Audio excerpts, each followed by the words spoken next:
Wilkinson here. Today my guest is Aaron Fury. He's a little small-town boy that moved to the big metropolis of Palm Springs. Say hi to my people, Aaron. Hey, everybody. Thanks for having me. Glad to have you. On this super hot day. Very hot outside. 115, excuse me, today. Oh, wow. Yuck. Anywho, all right, let's hear a little about yourself. Tell where you grew up, a little about yourself, and then I'll take it from there. Yeah, so I grew up in Washington State, born and raised. I grew up in small towns, Walla Walla, known for the wineries. And then my family, we moved to Colville, which is a super small town north of Spokane. And then from there, I moved to the Olympia area at the time, thinking it was a big city. And I moved there right after high school, and I've kind of been in that area ever since. Seattle, Olympia, Chehalis, and I am now in Palm Springs, beautiful Palm Springs. So what was it like growing up? Let's hear a little of your story. Yeah. Get into the dirt, baby. All right. Walla Walla was nice. I was there until I was about 11. So when I was there, it was more like cute, small little town. I feel like there were probably wineries there, but they really picked up after I left.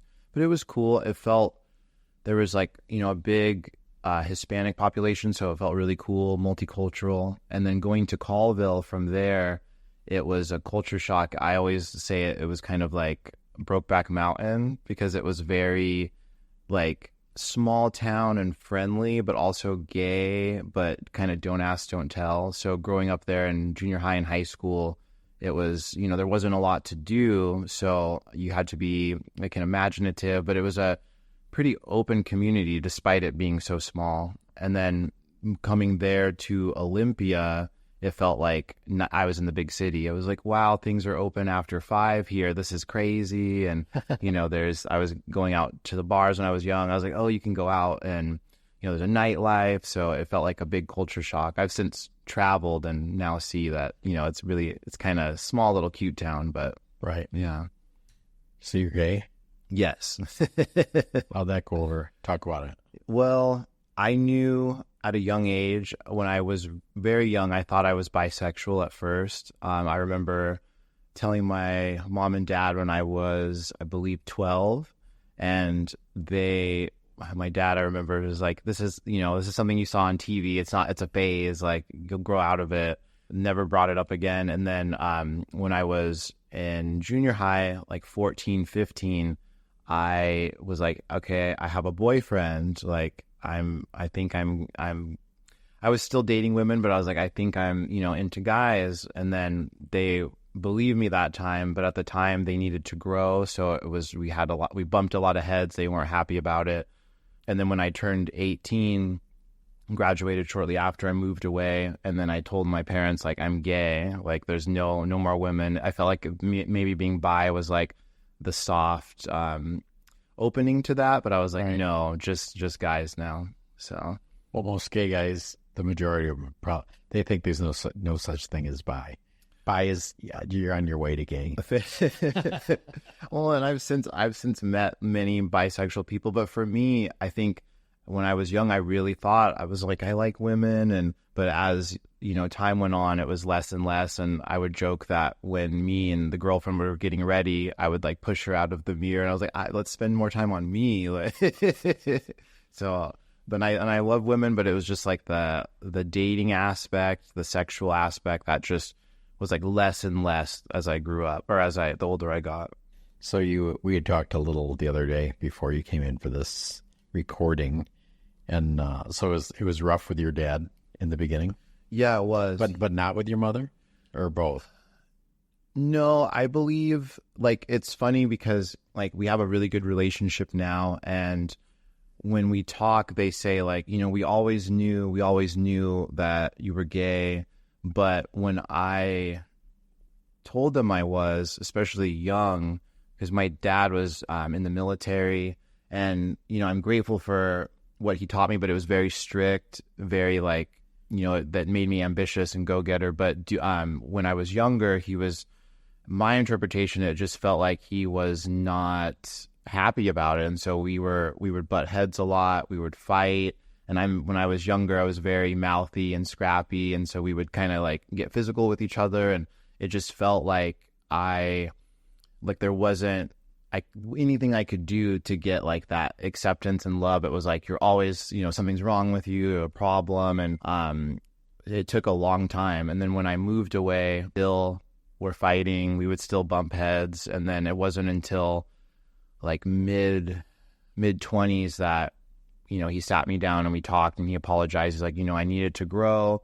I'm sorry for, the ways that I was raising you. And the blessing is like, it made me tough and very strong, but I just, it was a difficult time when I was younger, a lot of fighting, a lot of like me not feeling accepted, and then me rebelling from that, feeling rejected, and kind of finding our way back to each other. So how old were you when he said I goofed?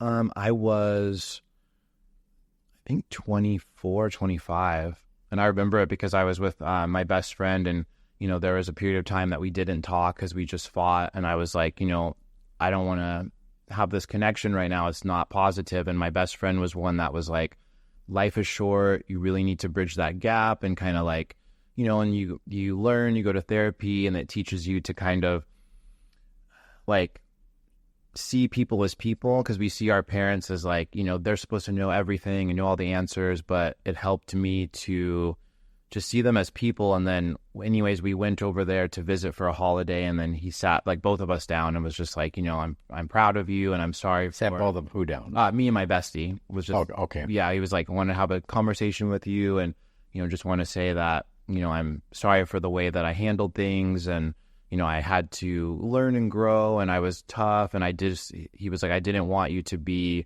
bullied for being gay, and I didn't want you to have any issues, but it came out in this way of like feeling like you have to like overdo it to be accepted, or you have to like, I was never good enough.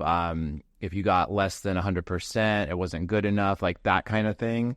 And in a way it's good because it made me very ambitious, but at the same time it was like, it took a long time to be like okay with just like, you're okay as you are, you're okay, you don't have to like be super high achieving to be accepted. So well, so what else in your life, what else are we going to talk about? Well, currently in beautiful Palm Springs, I back home in Washington, I got into acting and modeling kind of randomly. Like it's something that I was always interested in, but I was found on Instagram during the pandemic for a shoot, and I did really well. And then I just started to put myself out there, and I started to book a lot of shoots really quickly. So that's part of the reason why I'm here, is to kind of see, how I do in the entertainment market over here in California.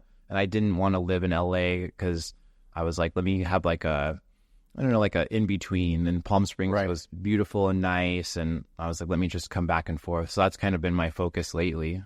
Are you independent, or do you have an agent, or what? No, I've been freelance this whole time, DIY. And so I've done it for 2 years. And in that short time, I have like 5-6 page resume of credits. So it just kind of was doing really well, really quickly. And so now I think I want representation to kind of open the doors and do more things. How do you find that?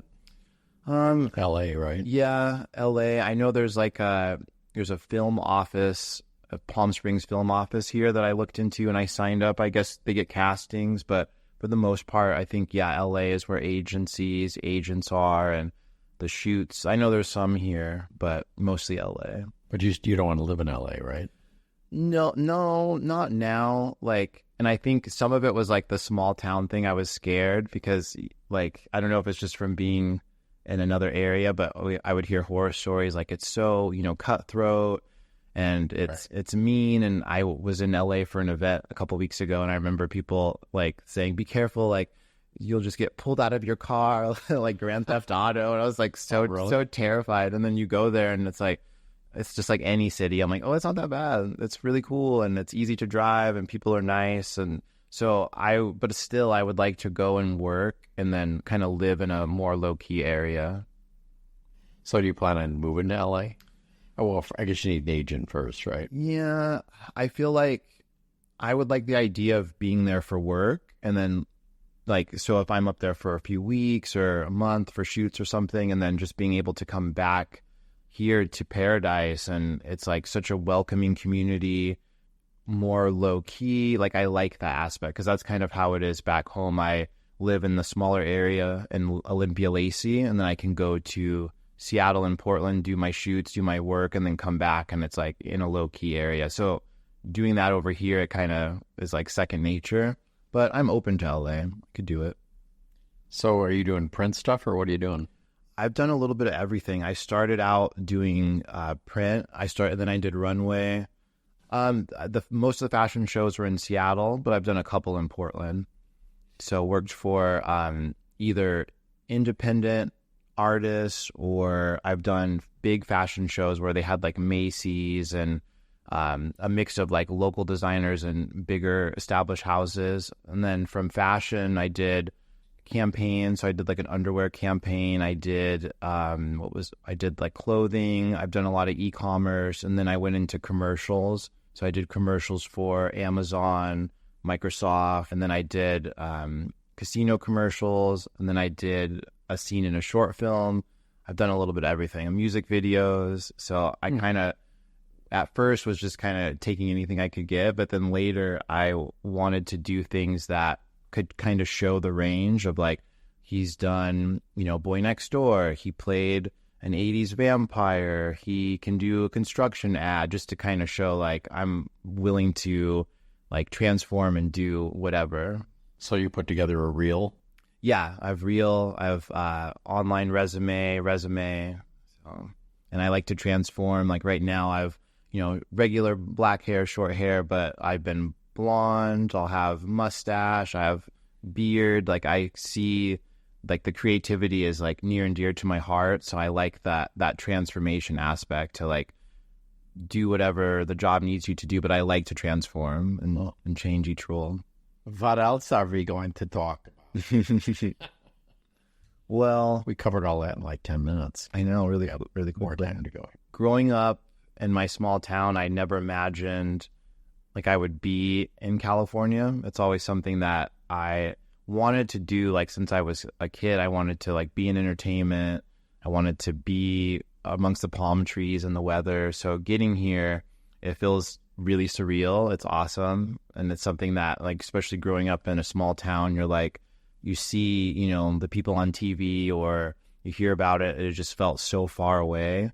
But either from determination or, manifesting, if you will, it's like you can get where you want to go. So that's been really, really cool and eye-opening for me to be here.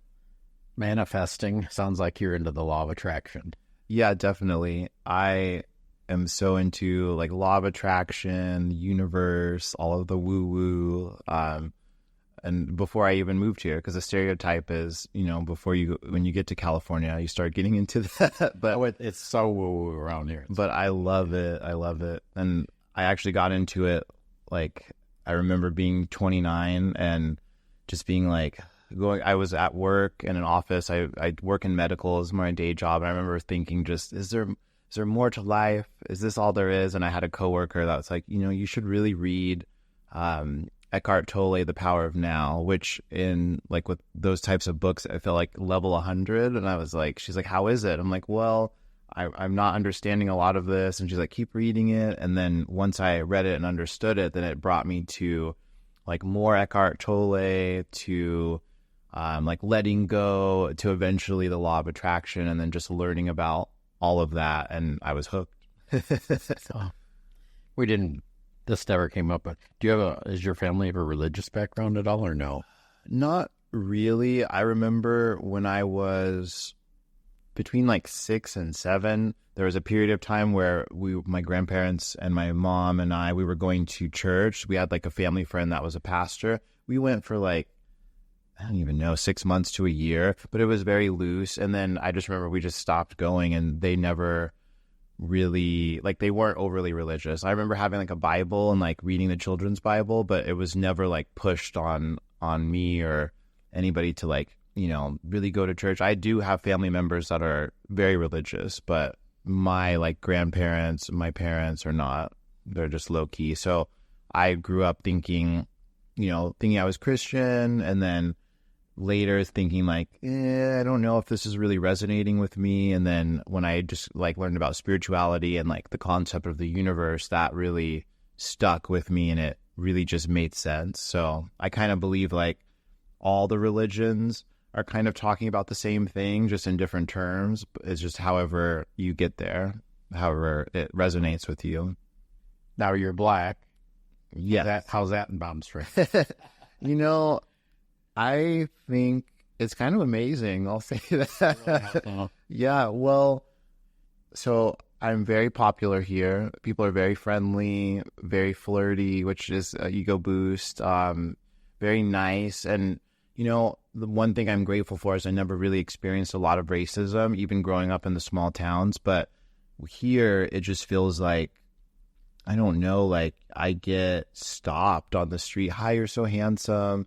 Hey, do you want a drink? Hey, handsome guy. Like, oh, really? Yeah, at the gym when I walk down the street. And the only time I experienced like a little, well, I guess a lot of that was when I would travel overseas. Like when I was in Mexico, it was like that. And when I was in Spain, it was like that. But I just thought, I don't know, maybe like, because you were different. Yeah, you kind of stood out. But being here, and I've seen other Black people, but I think because I'm, I look really young, and I am young, and, I guess cute. And so I was just getting a lot more attention. It was like eye-opening to me because I wasn't expecting it, because I see so many just beautiful people here. So I was like, I'm just going to blend in. Nobody's going to care, but it hasn't been the experience. And what are you into? Are you into white guys or Black guys, or what are you into? I feel I'm pretty open. Like, I think attractive is attractive, but just from where I've grown up, it's mostly been like white people, Latin. So I've just mostly been dating like, white guys or Latin guys, but I'm into all different types. But hopefully you like older guys since you're in Palm Springs. I mean, being here it's been inspirational, because I feel like not to diss like straight culture, but I know you hear like, when you get a certain age, it's over, and, that's it, and enjoy your youth. But I love the gay culture because it's like there's so many people that are all shapes and sizes, but they look amazing, and they like take care of themselves. They're going to the gym, or they're walking, and it's like there was somebody I met the other day that I thought he was younger than me, and he was telling me that he was in his 60s. I was like, oh my gosh, you look amazing. Yeah. And he's like,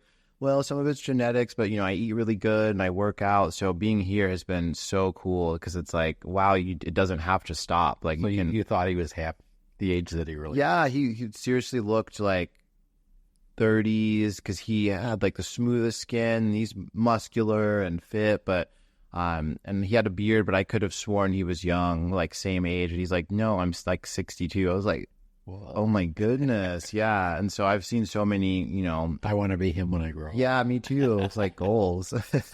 Wow. Definitely. So being here has been awesome. Like, and I don't know, I've always been like, I've have friends of all different ages, but I've always been like interested in learning, and they always say like old soul, but I've always been, I don't know, easier to talk to people that are older. You learn from them, have experience. So being here has been really cool. Like, I've made a lot of friends and connections in a short amount of time. Are you single? Well, no. No. I haven't really talked about it publicly, but. Oh, yeah, and you don't need to if you don't. But, I'm not single, but very, very happy. Okay. Mm-hmm. So we'll have to have you back for a follow-up when you're ready to talk about that. Yeah, or like, but if I break up, I'll just kidding. Wow. Hopefully not. I'm kidding. Are you here temporarily, or are you living here now?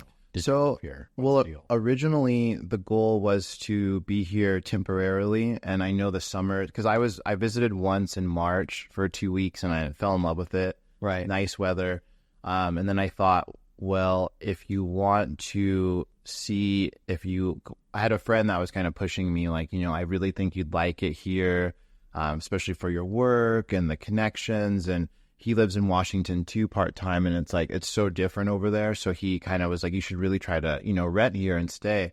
So I was going to stay for the summer, so until like, October. However, being you want here, to leave when the good weather hits. I know, but I'd kind of extend it. but I figured if I can handle the sun, then I can like the intensity, then you can stay year round. But now that I'm here, it's only been 3 weeks, and it feels another woo woo, but it's like when you're somewhere and it just feels right, it feels at home. Like that's how it feels. When I was here in March, it was like kind of like, oh, this is so different. I'm on vacation and it's such a different culture. But this trip, it feels more like, oh yeah, I could see myself here, like less vacation and more just like resident. I don't know. So I want to stay. I really love it. So that's the plan right now. Yeah, that's the plan. So I'm here to, make connections, explore the area, hopefully do some shoots, some entertainment work, and just get my foot in the community here. So far, I love it. I want to stay. And have you joined any groups or anything? Not yet. Well, you're in one of the gay groups on Facebook. I know that. Yeah, which was really cool. I joined. There's all these Facebook groups like Gay Men of Palm Springs and LGBTQ Palm Springs, and I was here a week, and I just was like, let me do a post, kind of introducing myself, and it kind of blew up, which was unexpected. So I've met so many nice people from that and connections. I hear there's some local other LGBTQ like centers here, and people have been referencing Brothers of the Desert as a group. So I want to join them all and just kind of, introduce myself and make connections. The first couple weeks, I think, first week was like trying not to eat out every day, like going out and kind of having fun. And then, like I said, by the second week, it was kind of like, okay, I'm finding my groove and ready to kind of treat it like, you live here now. Do you cook? I do, yeah. So, and back home, I eat pretty healthy. Like I'm not vegan completely, but I eat a lot of plant-based foods and very healthy recipes. But being here, the food is amazing. So I've been trying to eat out, as a treat here and there, but I literally was like eating out every day the first couple of weeks because there's so much food here that's just delicious. And my problem is I'll find something I love and then I just want to keep going there. So I've tried to like, okay, go somewhere new. Like you can't just keep going to, Black Book every day. You can't keep going to Bill's Pizza. Like try something different. So, but that's my favorite part is the food. Oh, glad you found Bill's. That's so good. Yeah. I don't generally go to Lulu, but they have That's good too. Well, it's touristy. They have a really good margarita pizza there. The crust is like super, super thin. Okay. It's really good. I love that. And even like the fast food equivalent, like I guess like Castaneda's, I feel you would say is fast food. Even that it's like nothing like we have at home. It's so good. And I've been here almost 8 years. I've never been in there. I liked it. It's really good. But there's been so many good places. I went to a French, like I think it's a breakfast place, L'Atelier. I'm probably saying it wrong. I went there. It's really good. Where is that? It's kind of by Bill's, like around the corner. Just a little French place. It's amazing. Where I've gone everywhere. Blue Coyote is delicious. But yeah, I could eat like every day. If you're going to Blue Coyote, I'm sorry, but you need to look at the Yelp reviews. Really? Okay. See, I'm just like, okay. Good to know. Not to put a restaurant down. However, there's photos on there of this happening. This lady is in there at dinner time, and somebody from management or the owner is, we got all the junk on the wall, right? Yeah. And there's some over the front door, and they're knocking the rats out of there. No, during dinner. Oh, yeah, my goodness. There's photos. Well, so I won't go there. Okay, I was going to say hopefully they got it together because when I was there, it was delicious food. It looked like I didn't see anything, but good to know. Check the reviews just in case. But yeah, there's so many good places here, and I haven't gotten into the dessert yet. I'm afraid because I know once I do that, it's done because I can eat sweets every day. So, well, you went to Sherman's, you said, so you saw their dessert case. Yeah, when I was here in March, I had I believe I had Marionberry pie, and it was like, ooh, I love that. The piece was like bigger than my head. It was so good, and I feel like I ate it in 2 sittings, but I could have eaten it in 1. It was so good. And well, if you like there, I would suggest you try out Manhattan in the Desert. Okay, it's on 111. Very good. I'll check that right near Farrell. That's a good one. I like that way better than Sherman. Okay, but yeah, being here, I'm not a foodie though. I guess I am. I didn't think I was, but there's so much good food here. I want it all, and I was like, you have to you better go to the gym and go on walks. So they're like, they're going to roll me home, you know, when I go back to visit. Well, I have a friend in Seattle, and he always says, I want to see you when you get up to 350. I would be round. Yeah, same. I feel like it's easy to do here because just there's so much good food, and but at the same time, even though you kind of have to stay in when it's super hot, but the views, the walking, the architecture, I've been out like every day going on night walks. It's beautiful. I love it. So it comes down to 100. Yeah, I'm like, this is fine. This is like how it is back home. Wow. And when I got in, we had it was 124 degrees, I think. So everything after that, I'm like, oh, it's a little cold now, but I feel like I've acclimated. Well, when I lived in Seattle, which was my whole adult life, basically, I like 70 degrees. Yeah. And then I moved maybe 80. Then I moved here, and it was 127 the day I arrived. Goodness. And I was dying. But it really is a matter of mind over matter. Totally. So I was going back and forth to Lowe's 10 times because you buy a house, you got to go get stuff. And I mean, you're in the air conditioning, you come out, it's like, oh my God, this is horrible. Yeah. And then, but you know what? One day I just said, nah, I can do this. And it's like, it's a mental thing. You just change how you think about it. Kind of get acclimated. Because I know back home, like, and where I live in Olympia, it's more moderate. So lately it's been hotter, but it's like you said, 80s, maybe 90s. I remember we had 108 one time. It was a big deal. But where I grew up in like Eastern Washington, it was mostly like 90s and 100s. So that feels the same being here. But the 110s, the 115, I was like, I didn't even know these temperatures existed. Right. So. Outside of Death Valley. Exactly, yeah. So I've been out in it a little bit, but you don't want to stay out in it, you know. But I did see people, I saw guys jogging when it was 110 and people walking. I was like, they are troopers. Well, you have to hydrate when you do that. Yeah, totally. So I had a temporary boyfriend that was running in 110 and 15, and I said, you need water. No, I don't. Oh, no. No, it's like you can die. You can literally die from heat stroke. Yeah. So. But I'm crazy because I still like will go in the sauna after the gym. So I'm very like, I'm like the hotter the better, I guess. All right. So what have you learned in your life? What do you go by? What do you live by? I live by authenticity, like being yourself, as cheesy as it sounds, is like one of the strongest things you can do. I found that whether it's professionally or personally, if I ever feel like I need to like dim my shine, for lack of a better term, or kind of like mold myself to fit in, if it's professional, you don't get ahead. If it's personal, friendships can be strained. So I've just learned, like, speak your truth and be authentic, because we're all unique, and your unique story is what sets you apart, but also that's what connects you to other people. So I've always lived by that. And also just being like, I considered myself like a black sheep, the rebel, especially growing up. Like, you know, when I was coming out, I wasn't accepted with family at first. When you are an artistic person in a small town, they think you're like, why are you into this? That's so weird. You need to be into, like, you know, guns and trucks. Yeah, being country, which I can be into too, which is, I guess, being a chameleon. But I've learned that, you know, be yourself, follow that, and also just like go your own way, because the things that maybe they make fun of you for are the things that are going to be what gives you success later.